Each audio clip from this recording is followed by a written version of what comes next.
Blessed good morning to you and your entire family. Please give regards and all God's love and favor be upon you in this day. Now we're looking at Psalms 120, and I hope you realize what's happening here. This is according to what I have said to you. If you read a psalm a day, right now we will be reading Psalms 120. So we're just going to look at verse 1. I'll leave the rest for you to read and meditate and contemplate and delight in on your own. In my distress, I cried to the Lord, and he heard me. God hears us even before we cry out. He does.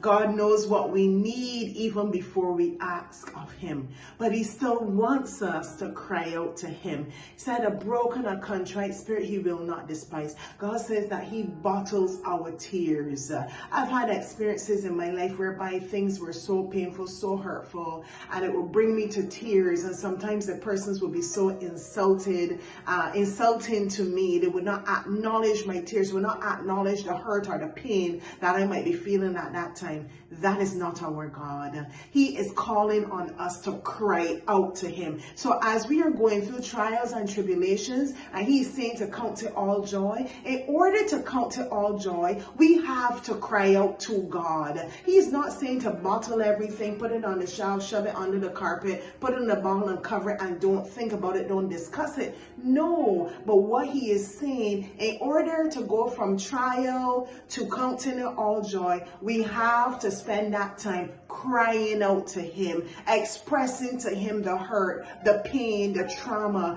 the things that we're going through, the emotional breaking that is happening in our hearts. We are to cry out to God rather than going to the phone and discussing it with a girlfriend or with someone who may not give you the applicable advice. Spend that quiet time with God as you are waiting on God.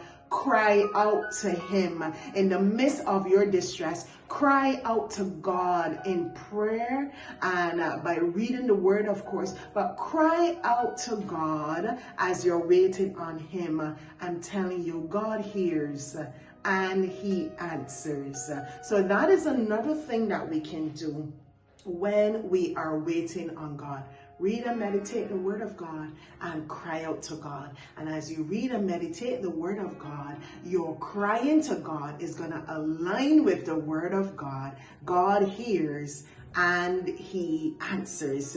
Your tears are not in vain. The hurt and the pain that you will feel from the trials you're going through, it is very real. Don't ignore it, but cry out to God. Cast your cares upon the Lord, for he cares for you. Have a good day.